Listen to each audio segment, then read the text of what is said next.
the chief of the platoon, shot 27 times. They do a head count, realize he is missing. They realize he's still in there. Again, the enemy in there is barricaded. They're shooting out at the platoon. Mike comes to. Took a lot of rounds in the plates, but also other parts of his body. Comes to and kills everybody in the room. What? Yeah.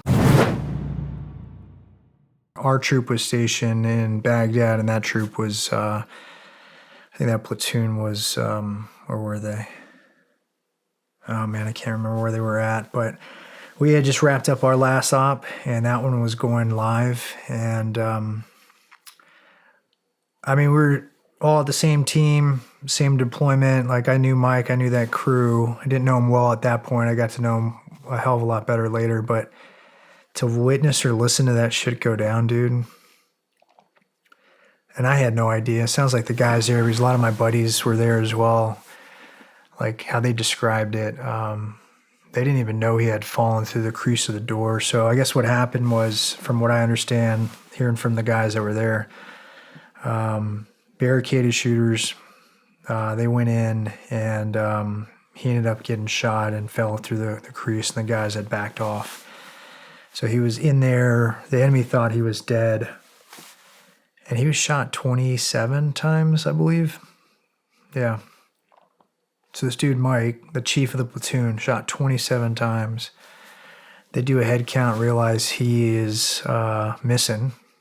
They realize he's still in there. Again, the enemy in there is barricaded. They're shooting out at the platoon. Mike comes to. Took a lot of rounds in the plates, but also other parts of his body. Comes to and kills everybody in the room. What? Yeah. So he kills everybody in the room and basically walks out. The guys receive him, put him on a medevac. They take him out. And how many guys were in the room? I think there was 3 from, yeah. And don't quote me on that. Again, I wasn't there, but this is hearing from the buddies. Like, we had a bunch of new guys that showed up to Team 4 at the same time, and they were in that platoon. And a couple old guys that I became really close with kind of shared the story with me. But the dude walked out after being shot 27 times. Isn't that crazy? Holy shit. Yeah.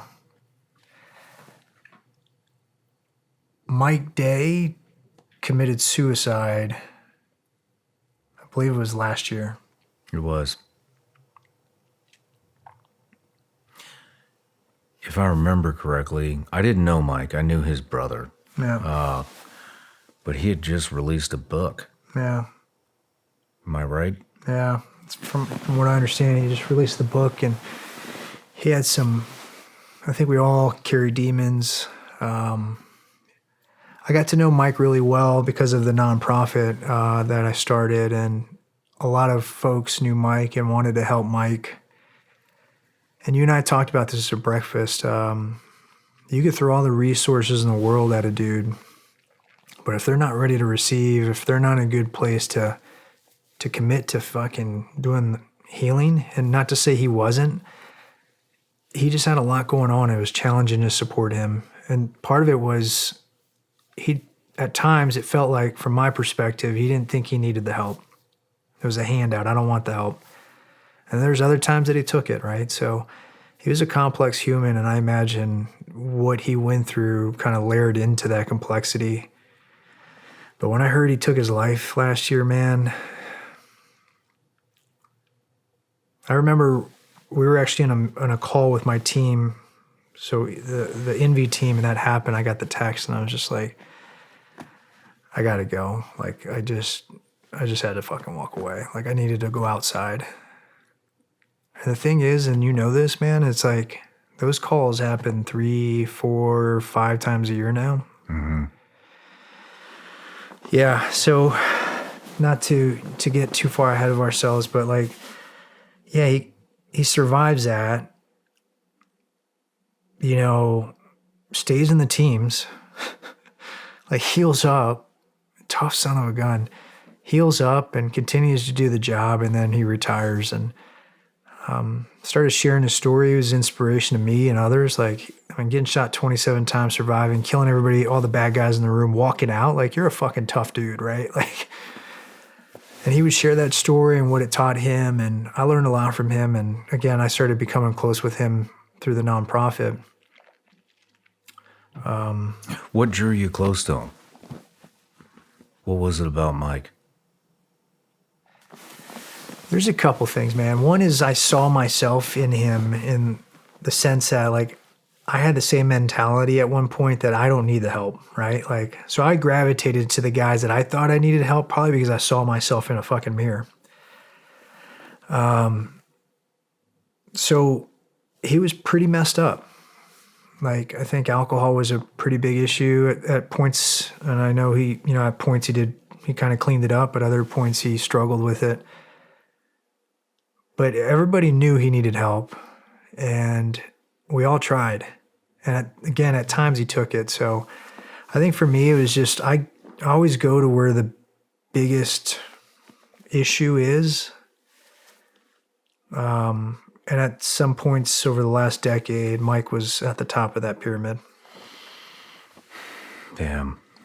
Yeah, that was, I think that was a surprise to a lot of people. Yeah. There's some folks that said they weren't surprised, right? Like, it was to me. Sounds like it was to you. It was to a lot of people, but there's others that, like, knew him and just was like, it's only a matter of time. And I didn't know him well enough to have that perspective, but yeah, it caught me off guard, man. Damn. Well, I'm sorry. Yeah, same, man. It's same to you. I mean, it's our community, and it's hard to witness our brothers taking their lives, dude. Hey everybody, I'm Shawn Ryan. Click here to subscribe to the Shawn Ryan Show YouTube channel for the hottest and most compelling interviews that you will not see anywhere else. I've also made a playlist of all the previous SRS episodes so they're easy to find. You can find that right here.